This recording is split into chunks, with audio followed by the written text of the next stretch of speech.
So hello, thank you for coming and joining us at the SilverStone suite. We have a lot to show you this year with our newer cases that we have. First off, I'm going to go ahead and show you one of the newer designs that we have. It actually utilizes a mini ITX board as well as a riser card to be able to fit a very powerful gaming rig into a smaller size computer chassis. The case I'm talking about is this guy over here. It's called the RVZ01. This guy is one of our newer cases. If you actually take a look at it, it's a very small form factor case. And it's also actually capable of holding quite a bit inside of it. So the first thing you'll notice is that you actually don't see a GPU. The reason that you don't see one is that it's actually hidden underneath this bracket right here. This bracket utilizes a riser, like I had mentioned, to be able to fit a very long graphics card. So you can simply just go ahead and pull this guy out, and you're able to see on the inside, you can fit a very decent length graphics card.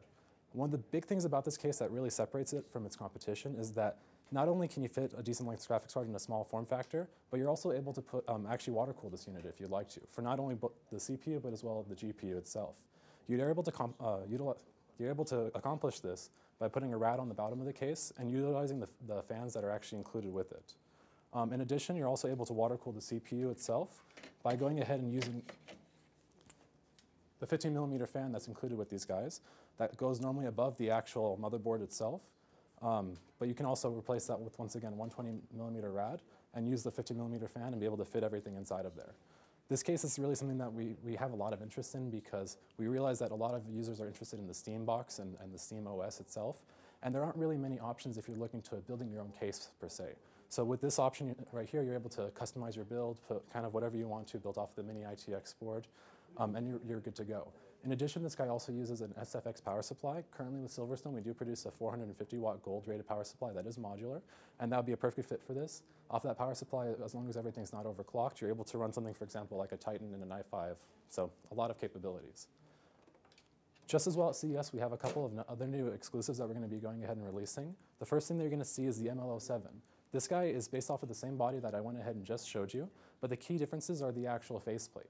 If you're looking at the RVZ01, it's got a bit of a more aggressive and front-looking, more aggressive look towards it.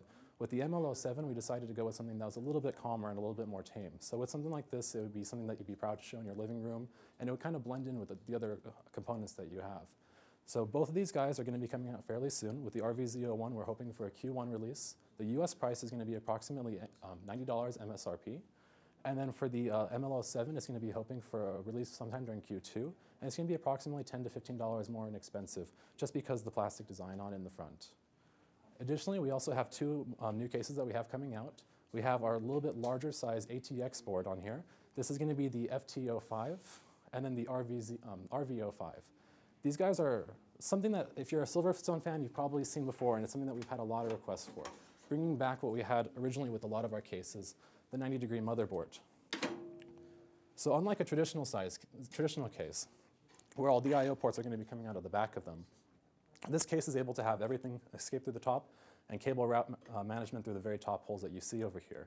In addition, we're able to achieve a very small form factor for an ATX build, because if you notice, there are actually no 5¼ bays in the very front of this guy. So because it doesn't have those bays, we realize that a lot of people don't use those anymore, unless if you're using an ODD as an example. So a lot of people don't use those bays anymore, so we're able to go ahead and eliminate those and build into a very small, tight form, if you would.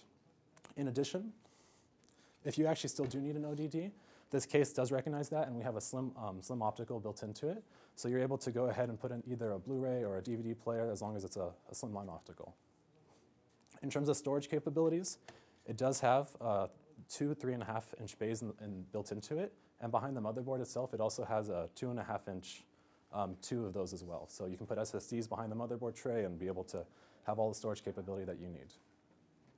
Very similarly, we also have the RV05. In terms of the internal build with it, it's very similar on that part. So you have that same 90-degree motherboard built into it, but it's got a bit more of an aggressive front-looking face to it.